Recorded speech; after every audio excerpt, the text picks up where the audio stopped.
Before the year ends. How was the day?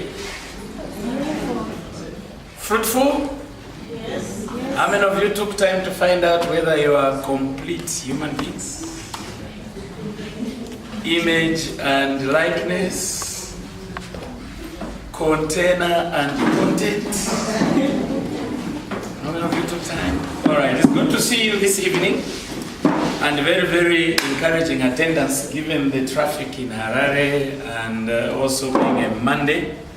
I feel very encouraged to see a number of young people present, because if young people miss out, then we are running a risk of a church that might have no people in future. So we are so delighted that we have our young, our parents, our middle-aged present this evening. For those that are coming for the first time, we want to welcome you to this week. And just to help you catch up with everyone else, we are not sermonizing this week because the stewardship department decided that we should have a week of empowerment. And so we are strictly looking at how God's church, the members of God's church, can learn to create wealth and be rich without being guilty. Yeah, so we have decided that we will address as closely as possible things that will make us perceive life differently, things that will make us perhaps even depart from what we have for a long time held as theologically correct. So we are moving away from being theoretical Christians to being practical Christians. And we are putting a very clear line between what must be prayed for and what must be worked for.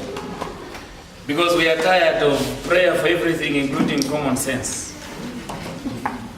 And at the end of the day, we have people who are losing confidence in prayer. Not that prayer cannot be answered, but because they are praying for what they should be doing.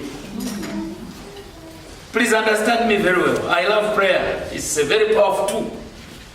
But what I know about God is that He does not do for man what man was created to do for himself. So we want to get that out of our system. We want to get it out of our system. We want to pray correctly and we want to do correctly. So for the sake of those that are coming for the first time, don't be very surprised if you will not hear me trying to moralize you too much. Trying to make you holy. You're already holy. You just have one problem. The problem is relevance. So we want as many people as possible to become relevant. How many are here for the first time? First time? Oh, welcome. I only recognize assured. You are all very important. Please feel free and be at home. Last evening, we looked at an important subject entitled self-awareness.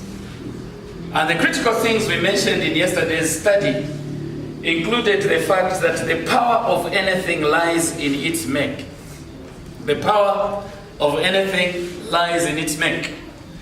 And you can only make use of something if you understand how it operates. And that includes man. So our discussion yesterday was aimed at helping us understand how we were made. And we discovered that we are creatures of two components, image and likeness.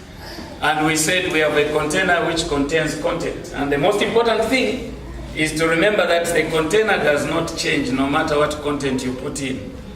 So you better pay attention to the content.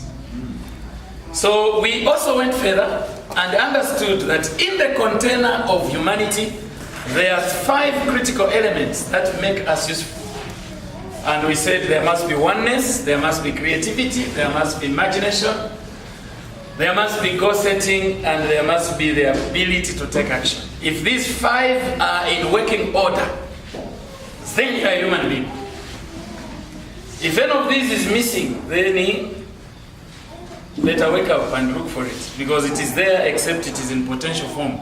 It is in sleeping idle mode and cannot make you become what you should be. So we learned from all this that there is overwhelming evidence in the world that God created a super being called man as seen by the things that make life pleasurable and enjoyable to live. The aeroplanes, the trains, the cell phones, the ATMs, the bulbs, the electricity, all these things which God never mentioned in any verse that let there be a cell phone. So it should trouble each one of us to claim that we are human beings when we are contributing nothing to life. So we agreed yesterday that if you think everything has already been discovered, you are at liberty to copy and make your life something meaningful. Copy and do something. So we ended the evening yesterday by encouraging each one to get back to ourselves and say, which of these 5 elements have I let loose? Is it that I'm always dreaming, I'm always setting goals and I'm not taking action? Is it that I spend nights without sparing moments for imagination? Is it that I have no goals in life? Or I am so divided that I never find myself? So when you work on these things, you will soon be on the right rails. And by the grace of the living God and our Savior Jesus Christ, you will soon see yourself surprising yourself with what you can achieve. We said find time to read Genesis 11 and read the astounding story of those rural dwellers, primitive without a university, trying to build a tower that must reach heaven. And God confesses that nothing will stop them. So we concluded by saying, each one of us, we are unstoppable. Doesn't matter what the world says about Zimbabwe. Zimbabwe is unstoppable. We can get to where we want to be. It is within us. And we don't look to anyone, we look to our Creator. And He is available for us. Tonight, we have 5 points, but slightly shorter than last night. Tonight, we move on to look at, having looked at all these elements which look sound, provable, and we can have them. What enemies will make us fail to be what we want to be? You know, in life, and especially in Africa, people want to rush for concepts and definitions. They want to rush for, what can I do? But what stops you from doing is not that you have no knowledge. What stops you is that there are things you are failing to weed out of your system. And so tonight we want to look at some enemies that make people. I almost said us. When I say us, it means I'll be including myself. Meanwhile, I've already fought the enemies. What makes people fail to move? It's very dangerous to associate yourself with what you are not. What makes people fail to move? And so we'll be speaking about them one by one. And I want you to think carefully and find yourself somewhere and fight these enemies. So as we go on to talk about the enemies, shall we seek the Lord in prayer? Heavenly Father, your will and desire for your people is clear. That your church must be the light of the world. Implying that people must find solace in the church. And this solace is not just spiritual healing. It is to do with addressing man's needs in its entirety. And Lord, we know blessed with all the resources and blessed with the schools we have gone to, armed with education and armed with all we need. Yet there are points which make us fail to stand up and conquer. We want Borrowdale Church to be a victorious church, because each and every member will identify what makes them lag behind. And as they move, they become conquerors.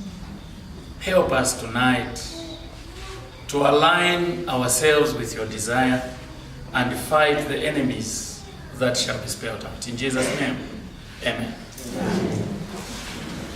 The book of Deuteronomy chapter 15, verse 4. Mama, you can read it in Shona.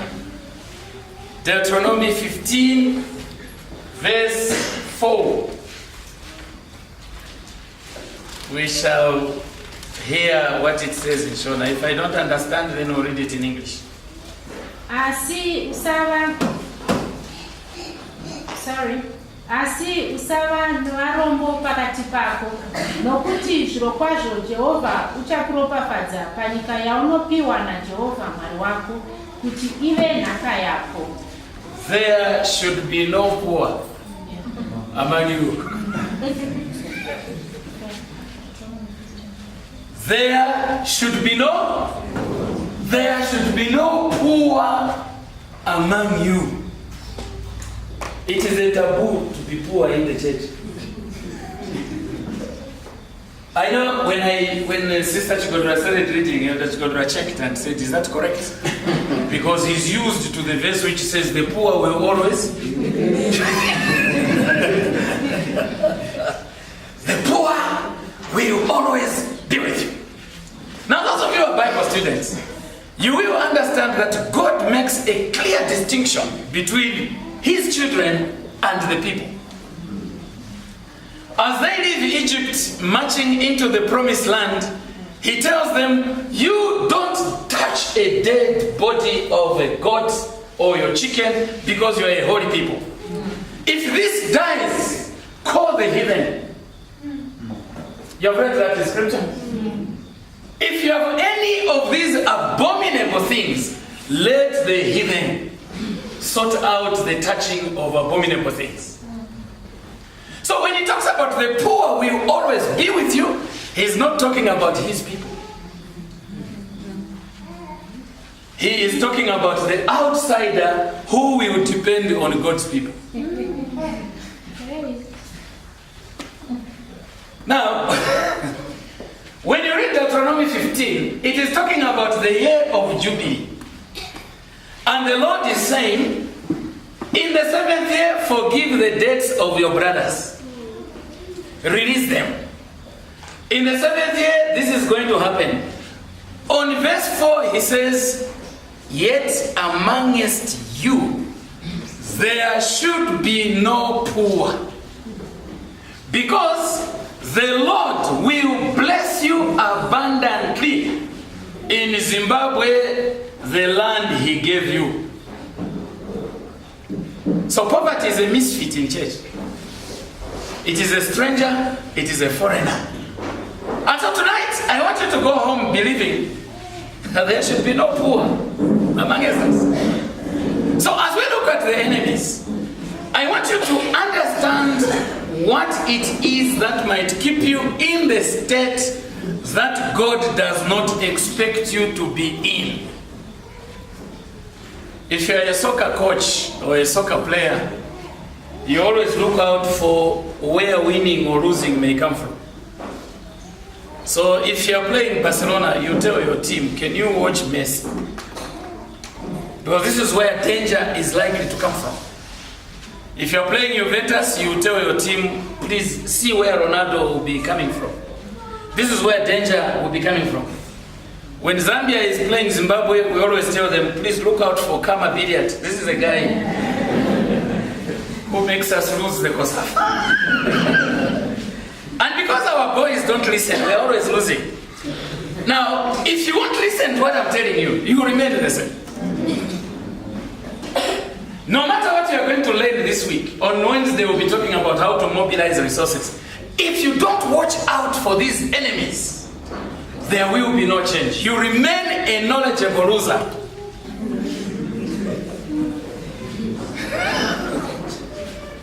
You remain very knowledgeable, but getting nowhere. So get ready to take note of the 5 points. And I'm going to put them in the negative so that you fight. Enemy number 1. Eliminate the entitlement mentality. Eliminate the entitlement mentality. Now, when you talk about an entitlement, you are talking about something that rightfully belongs to you. And so I sound like I'm contradicting myself. How do you fight against something that rightfully belongs to you? But bear in mind, I'm not just talking about entitlement, I'm talking about the entitlement mentality. I want you to understand this one thing. In this life, you are only entitled to your life. The quality of your life is your business, nobody else's. It is not America's fault that you are what you are. It is not because of the British or the Indians or the Chinese. It is your fault. And the starting point to changing your life is to accept the reality of your life. Because any person who finds an excuse maintains their status because they believe it is not their fault. So here is my elder. Elder, you are only entitled to your life. Let me illustrate it. If I pick a gun and shoot this elder, I have taken away his entitlement. You will run after me. If I successfully run away, you will inform police the whole country. There's a man dressed like this. He looks like this. Please catch him. He has killed somebody. Is it you have killed? I have taken away an entitlement. Even if I manage to escape, swim across the Zambezi and go to Zambia, you will send Interpol to fish me out of Zambia because I have taken away an entitlement. But look at this. You come to me at Debonair's and find you have ordered pizza and drinks and whatever, and you are extremely hungry. Then I tell you, do you want to see me? Yes, I say, wait, I'm still eating. Then I eat half of my food and throw the rest in the bin. Can you take me to court? Why are you not taking me to court? You are hungry. Is he entitled to my food? You sleep on the streets, and I build myself a wonderful mansion, and I pass by you in the gutters and say good night. Meanwhile, I'm alone in the house. Have I committed any offense? Now, I want this to sink in you, because many of you think your uncle is responsible for the quality of your life. Some of you think President Mnangagwa is responsible for eliminating personal poverty. I want to remind you, like I remind Zambians, there is no such a thing as national poverty. All poverty is personal. When you stand and say we are poor in Zimbabwe, why are you accusing those who are not poor but they are also Zimbabweans? You are safer when you state your case in the singular. Name it yourself.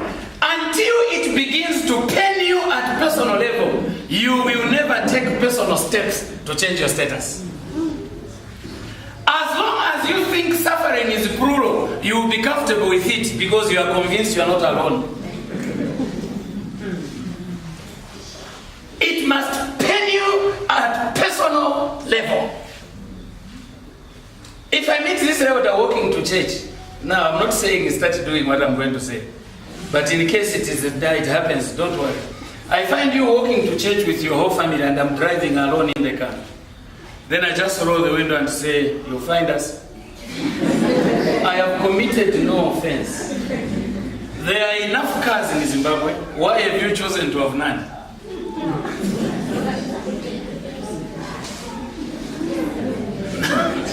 doesn't sound like church, but I want you to understand. I want you to understand this. Elder, if I leave you walking, I have committed no offense. Because you are not entitled to space in my car. You're not entitled. If you go to God and complain that I left you, the problem is between me and God. But remember, even if I give you a lift, you have no benefit other than the lift. Because the Bible says it is more blessed to give than to. So what did you benefit from receiving?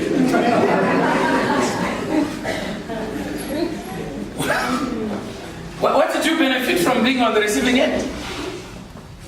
So I want you to understand, beginning tonight, that if you want to make steps in the right direction, especially as far as economic liberation is concerned, you are only entitled to your life, nothing else. Africa has faced a challenge. In Zambia, we have people who build houses in places where no one should live, because naturally they flood, and then the floods come, and then houses are submerged. Then they appear on TV. Boma Yanganepo. Boma Yanganepo means, can the government consider our plight? In the first place, who told you this is where people should live? Why should my tax money not go to building roads and start attending to poor decisions? I wish your leaders would be as honest as I am. And help you understand that you pay for your decisions. They must help you understand that you pay for your decisions because you have only one entitlement: your life. The quality of your life is your business. As you go to bed tonight, just tell yourself, my fate lies in my hands. What I become is up to me. No one owes me a living. I see a lot of sad faces this evening. No one owes you a living. No one owes you a living. And that is why when they help you, you say thank you. That's acknowledgement. I don't deserve what you have done. That's what thank you means. I don't deserve what you have done to me. So enemy number one, eliminate the entitlement mentality. Eliminate the entitlement mentality. That is why Apostle Paul tells the church, ladies and gentlemen, when I was with you, I never ate anyone's bread for nothing. With these hands I labored and looked after myself and those with me. Not that I was not entitled, but to teach you a lesson. And then he concludes by saying, whoever does not want to work, let him not eat. And today we have so many people around the tables not entitled to the food. Where have you worked before you eat? Where? We must now reach a level where we said, before we pray for the food, can everyone account for their presence? Can everyone account for their presence around this table? So please eliminate. And you young people are here, as you grow up, as you prepare to leave your parents' homes, you understand that you are not entitled to anything except your life. Enemy number two, you must work to destroy.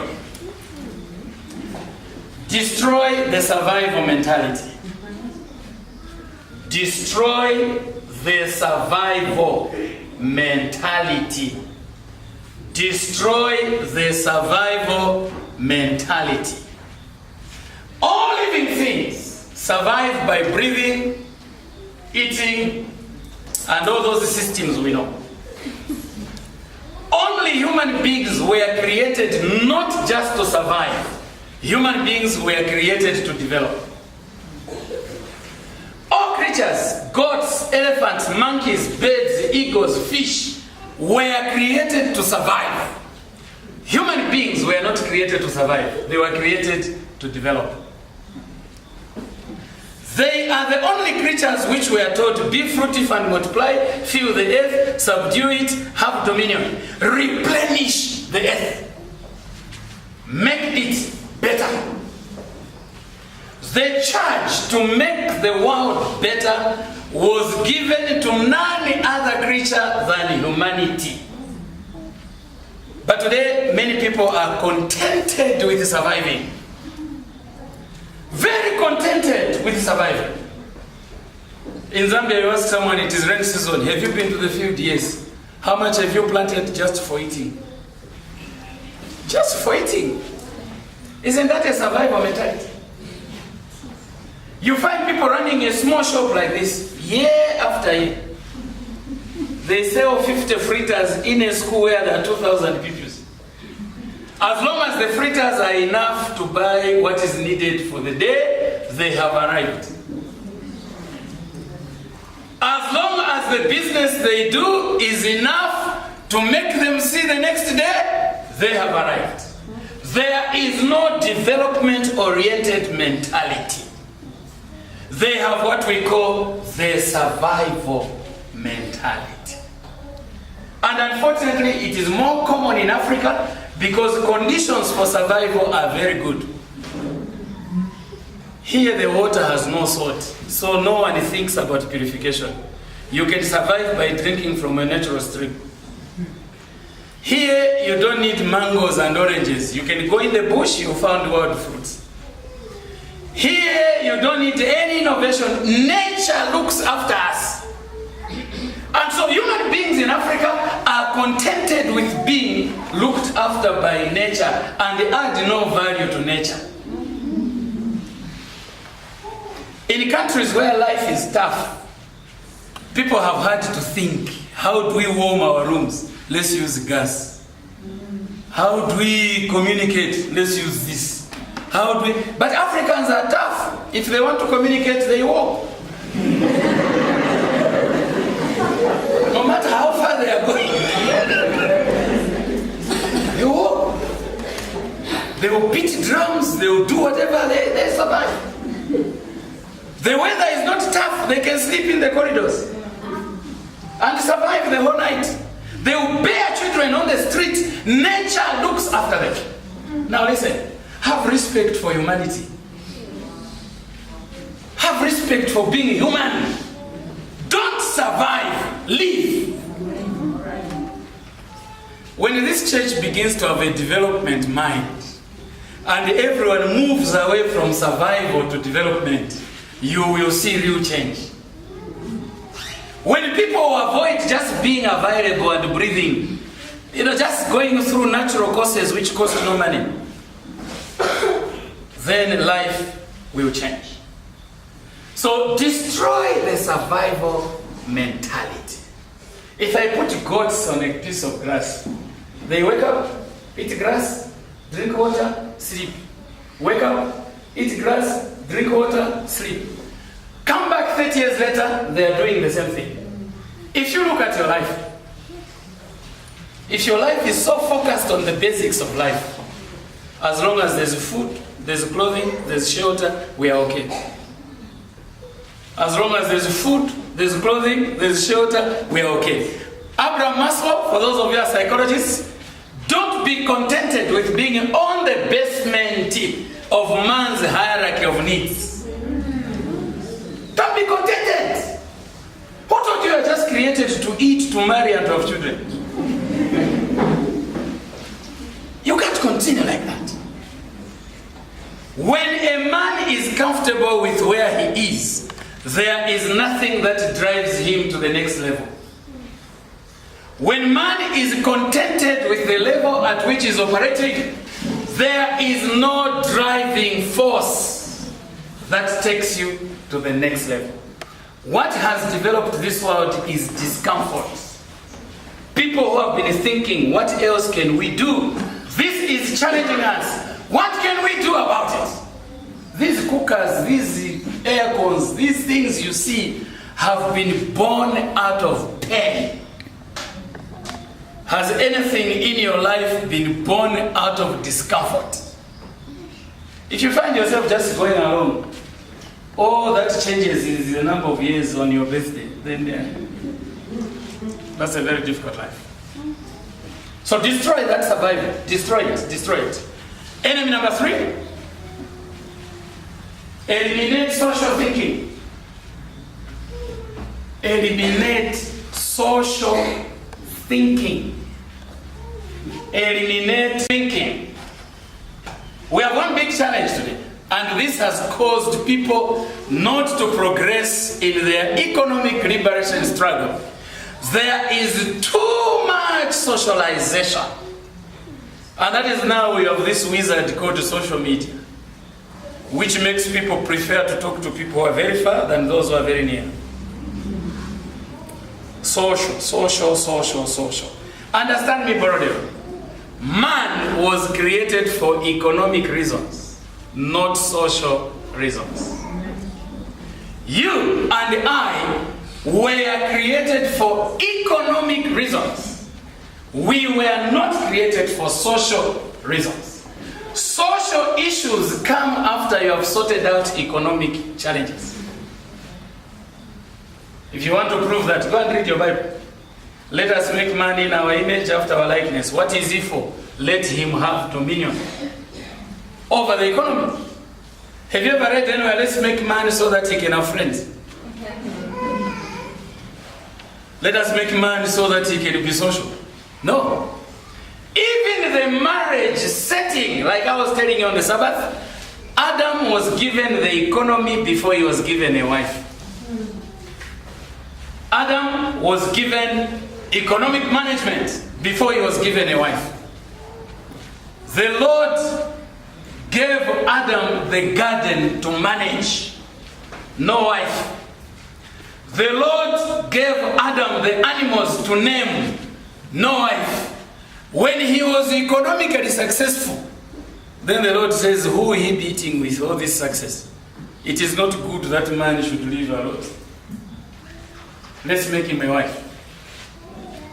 And the wife was given economic responsibility, suitable helper in economic management. I was telling the women yesterday that don't think washing plates and washing clothes is economical. No. That's why your friends have made machines to take care of what is not economical. Machines should wash clothes while human beings are doing economic activity. But here we are very busy with socialization. People wake up as early as 09 going nowhere. Where are you going to see, my friend? What is there? Nothing.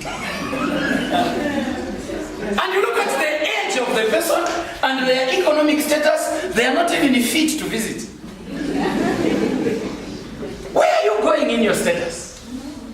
I have seen men sitting and playing board games. Meanwhile, they have not raised school fees. They are consoling themselves with social activities only to go and suffer personally at night when there's no one to socialize with. Eliminate social thinking.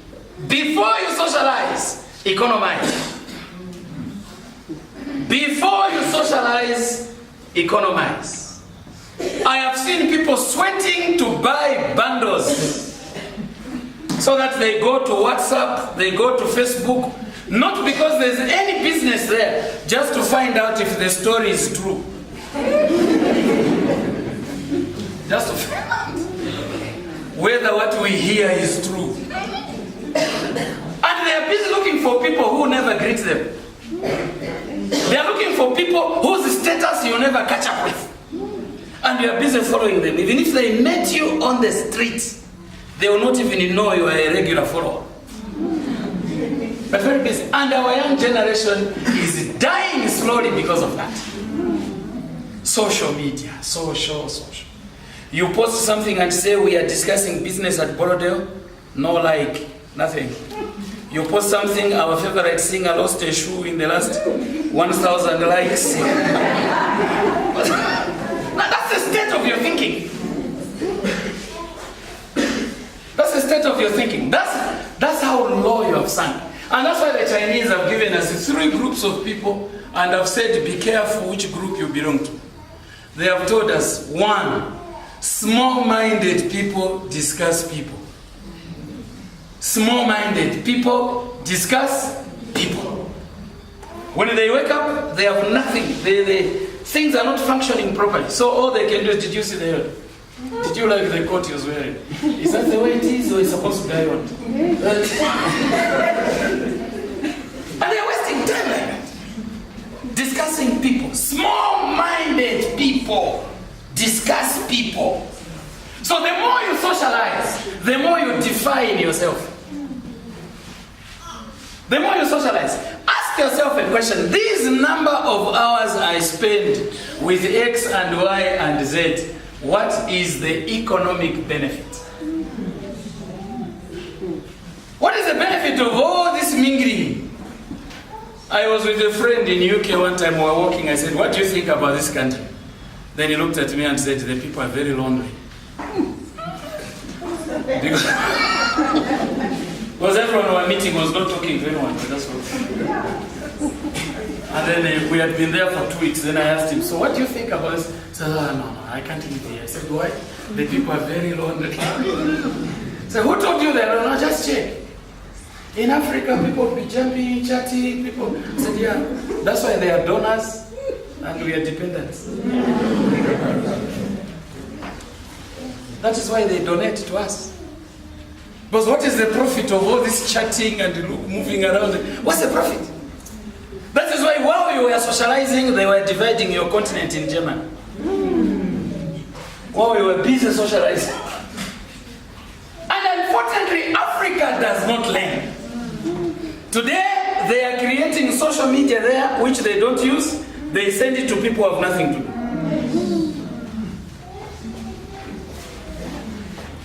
They make it there and make millions. They send it to people who have nothing to do. And the millions go back to where the initiative came from. And you know, it's gospel. I do gospel socialism. Who told you? I have taught people in Zambia, you join my WhatsApp group, it's an economic media. We discuss business. Anyone who posts a study guide here, please know, I have a study guide. Okay. If you want us to pray, call me, we pray. Don't send me prayers. I'm not Catholic who reads written prayers. So you hide in all these funny things and you think you are being religious and evangelistic. 90% of your time, useless social talk on social media. If you want your life to change, you want your life to become productive, destroy social thinking. The Chinese have told us, group 2 of people, average-minded people. Average-minded people discuss events. And you know what average means? Best of the West and West of the best. God calls them lukewarm. Average means lukewarm. Not hot, not cold. And God says these are worth vomiting. I would spew them out of my mouth. You know, they are not bad, but they spend their time on events. They can discuss a kitchen party the whole month. It was nice. Did you see how they were matching? Those from the boys' side. They came from this side. I liked the attire for the... Hey, we were all there. The event is over. Can we use our brains for something productive? You cannot use a brand new brain to discuss an event. I don't know about Zimbabwe. In Zambia, you find young men in employment, elderly men. Monday morning, they are discussing why Man U will not win the league. No, you see, with the mistake Mourinho made. No. You can't even coach a compound football team. You want to correct Mourinho.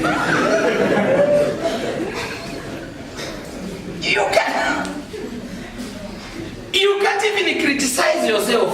You want to criticize a rich man. I'm not saying don't discuss soccer, but at what stage of your life and time do you discuss events? I love to discuss soccer. I'm a very good soccer analyst. I discuss soccer when I'm tired.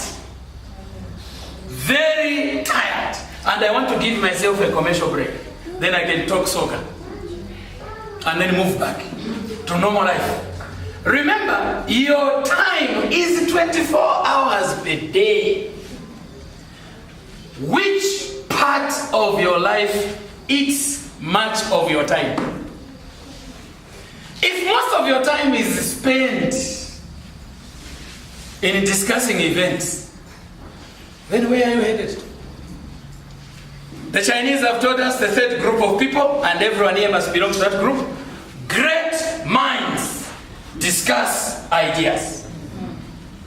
Great minds, great minds, great minds discuss ideas. Great minds discuss ideas. They discuss them in a social setting, they discuss them wherever they are. Great minds discuss ideas. I spent some time with Elder Chigodura yesterday. We talked a bit, we watched some comedy, short details, media school outside. But where are we going? No, leave your shoes, I'm giving you slippers. This man, does he know I'm a visitor? I'm a very important visitor. Then he took me on punishment to go and look at where he's trying to keep fish at home. Then I stood alone and said, okay, iron sharpens iron. He has seen that I'm a great mind.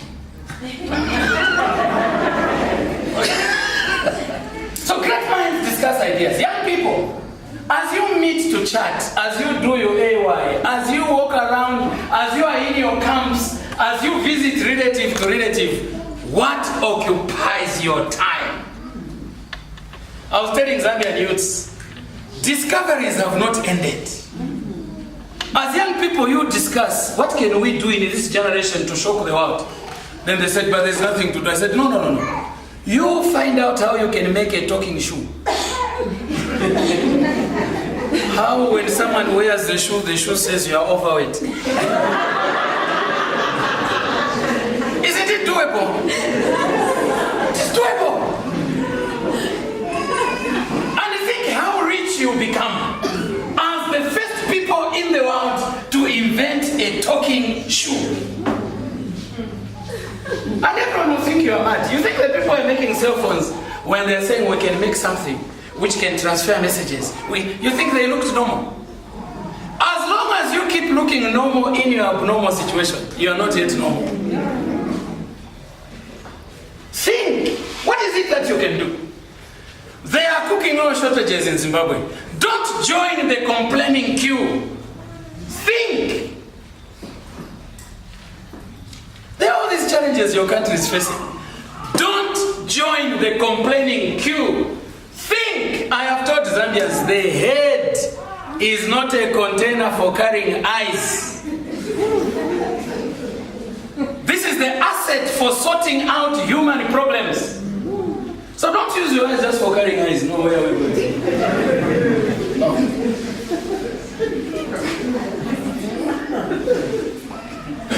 I wish I could say it in Shona. In Tonga, I always tell them, Mutwe tachirichi wezerocha meso. Your head is not a container for carrying eyes. It has more important functions than carrying eyes. That is why in this world you have seen blind people richer than sighted people. Just to show you that eyes are not as important as what you think. So what does your head do? Don't tell me it just carries my eyes. So great minds, great minds, great minds. If this church is to benefit from what we are discussing, we must begin to have great minds here. Independent thinkers here. People who don't follow blindly but can you question things which don't make sense? And the moment you do that, you will see yourself becoming a revolutionarist in your family. Some of you might not benefit directly from what you do, but we need to plant some of you as a seed for future progress. Make your sacrifices. Don't just allow your family to be a trend where poverty is handed over without struggle. No. Break the intergenerational transmission of poverty. Break it. You reject it and say, I am the last poor person in my clan. Don't just know us, it's like that. Everyone knows. No, us, you can ask people up here. No. Break it. Change it. You are standing in that gap between posterity and the past. So break it. Enemy number 4. We have talked about survival. We have talked about social thinking. The next enemy that you need to fight as you wake up and look at where you should be going as a people, destroy the culture of dependency. Destroy the culture. And I'm calling it a culture because it has been here for a long time. Destroy the culture of dependency, popularly known as the dependency syndrome, where you just tell yourself, no, my uncle is the MP.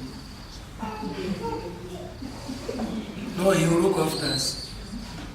Every time your children pass, you are picking the phone. We have a problem here. All the 3 children passed. Even passing is described as a problem. Culture of dependency. In Zambia, we have people who tell government everything about how their children are suffering. No, government should look into this. No, government. I've told them in my church, read your Bible. The responsibility to reproduce is yours. The responsibility to take care of what you reproduce is yours. Why do you invite government involvement only when taking care? Why don't you invite government involvement when reproducing? You only look for help for products. Look for help for the process also.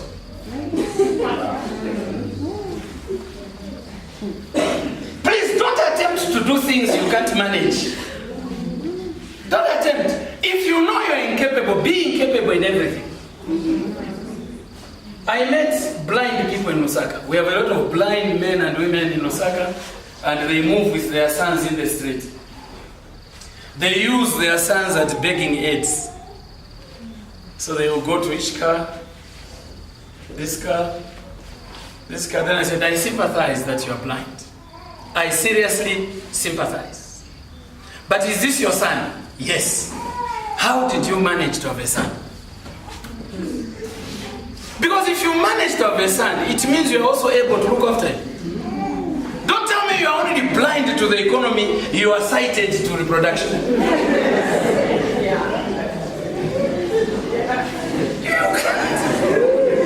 You can't only have energy in one area.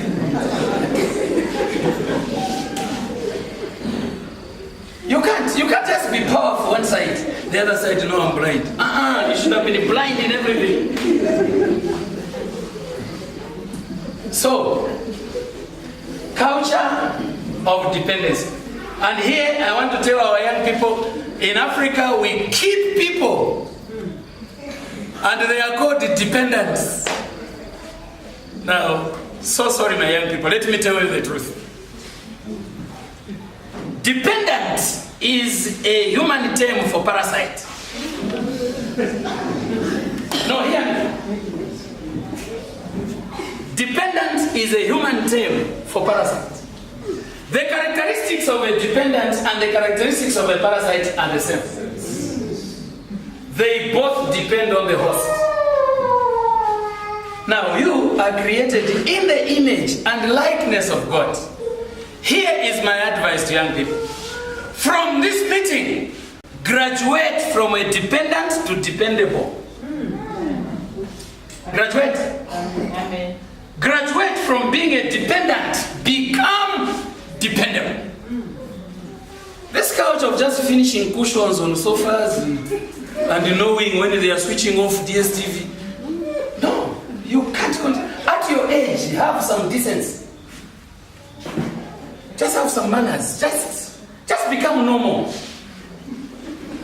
Sister White in the book Education says, home must be the first training ground for meaningful labor. Home is not the training ground for laziness. And you parents are responsible for the culture of laziness, where you think just to feed the adults is loving.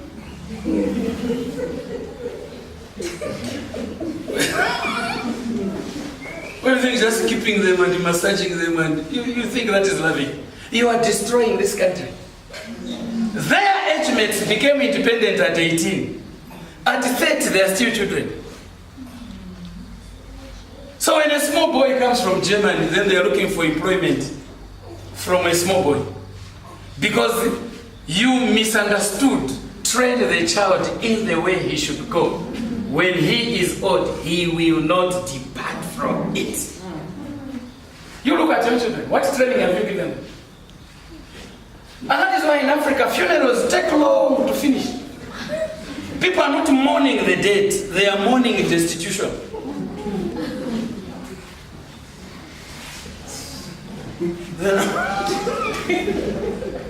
They are now wondering whether they will remove us from here. You need to develop your children. Develop the culture of loving work. Develop that culture. And you young people, tell your uncle, tell your aunt, tell your father, Daddy, find me something to do. At my age, with a high school certificate or a diploma, I can't be sitting home and shuffling from kitchen to sitting room. No! Can't live like that. With your hardships in Zim, remove some of that grass around your house. These guys can look after 200 cabbages. They can look after 200 cabbages. And within 3 months, you have cabbages for sale, you have cabbages for eating in your house. Don't be proud of moving around with a trolley full of things you can grow at your home, even with the labor available. Some of your homes don't even need employees. You have enough human resource with your surname.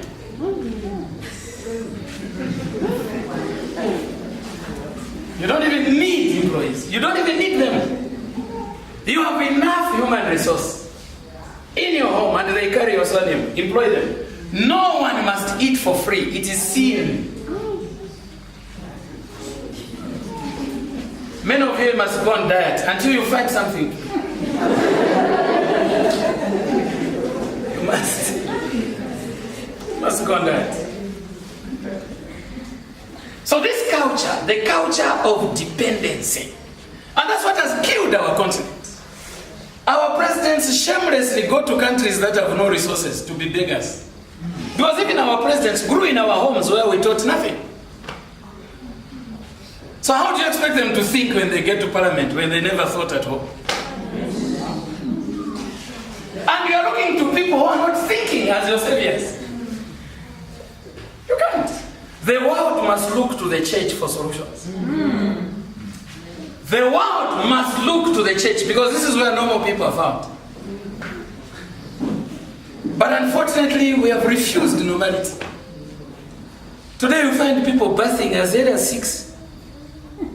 Not that they are going anywhere, they just want to be clean, eat, watch TV, birth again, and electricity bills are going up because they are showering, they are using the toilet, they are... So from tonight, go and sit as a home cabinet. Culture of dependency must go. Disease number 5, the last one. The last disease you must fight if you are to change your life. Destroy the demon of laziness. And I've called it the demon because that's what it is. Destroy the demon of laziness. Destroy the demon of laziness. I want you to understand something here. Laziness is not found in the hands or in the legs. Laziness lives in the mind. Your hands are innocent tools which are waiting for instructions from the head. If you find yourself being lazy, it is your head which is malfunctioning. If you get into your car and put the keys in the ignition and the dashboard is showing nothing, you don't check tires. You open the bonnet because the dashboard issues have to do with the engine. If you find yourself not interested in improving your life, don't blame the hands. Open the bonnet. There's something wrong in your mind. And Africa is known as a continent of lazy people. People who love partying, dancing, good life which they have not earned. They love partying, they love dancing, they love celebrating. Before you celebrate, end the celebration. Before you party, end the party. Don't just look for good life. Respect the process that produces it. Don't fall in love with the product. Love the process. So destroy this demon of laziness. The Bible has a lot to say about laziness. Go to the ant, thou sluggard. Consider her ways and be wise.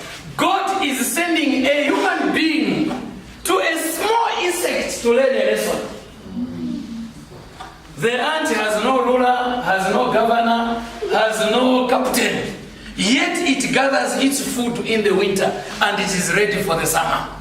Then the Bible asks questions. How long will you sleep? Oh, sluggard. How long will you slumber? Oh, lazy person. A little sleep, a little folding of the hands. What does the Bible say? Then poverty shall overtake you like a robber. You know what overtaking means? It means you are poor now, and then some poverty has gone ahead of you. So you are also poor in advance. Poverty shall overtake you like a robber. Your want shall overtake you like a person who has been robbed. Have you ever seen some people? They look like someone has robbed them. You go to their home and start asking, is everything okay? And they can't say anything wrong. But you know, the visitor can see big problems. But the place doesn't look like this is the way people should live. But the owners are after, and they have no problem. They can even give you a stick, sit there. You look at the plates, you think they were retrieved from the cemetery. You look at the cups, you wonder, are these human beings who drink from this? Basic things, and they have normalized the abnormal. The abnormal has become normal. Now, if you think economic liberation comes easy, it doesn't. You've got to be angry with yourself. You've got to hate your situation. You've got to stand up and say, are these normal blankets for an adult like me? You've got to do that. You've got to question yourself. It must pain you. Is it normal for a person of my age to ask for everything? Talk time, phone, hair, everything on you except your body is borrowed. You can't live like that. It's intolerable. It's intolerable. Apostle Paul counsels us. Brothers and sisters, don't be lazy. Don't be lazy. The book of Proverbs has numerous counsel on the badness of laziness. The day Africans will wake up and say, we want to work. The day Africans will challenge themselves and say, I can only eat what I have participated in producing. The day Africans will say, we look to no one, we look to ourselves. This continent will not be the same. The reason we are what we are today is that 5% in a family work to feed 95%. And it is only in Africa where we still have breadwinners. One person goes to win bread to feed 10. Why do we share poverty and love to share it? Look, I have taught people in Zambia. I also tell you, you are my brothers and sisters. You are my favorite in Zimbabwe. If you find yourself not useful in life, the Lord is gracious. As you go to sleep, pray honestly. Lord, there's nothing I can do. Tonight, when I go into sleep, may I not wake up.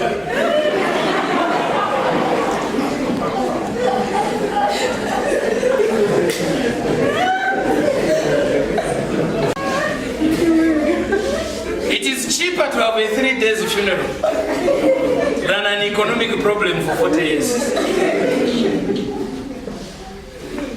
It is cheaper. We just gather, buy some meal to eat, a coffin, we bury you. At least after 3 days, we are relieved. We are relieved of a permanent problem. If you want me to help you pray, please see me privately. We can ask the Lord that, no, our sister or our brother finds life impossible. Lord, help us. May he or she rest. How many want to rest? How many say, I think I'm a candidate? It's very easy. It's just a 3-word prayer. Yeah. So tonight, as we go back home, let us remember that we might be desiring to change our lives. But as long as we don't pay attention to the things that come in a very subtle manner, we will always be shocked why the spirit is willing and the flesh is weak. The things which weaken the flesh: entitlement, survival, social thinking, laziness, and the last one, survival mentality. Eliminate those. Just tell yourself, it is painful, but get out of it. It's painful. It is tough. It's unbearable. You have lived with it for too long. It will give you discomfort, but get out of it. Start running.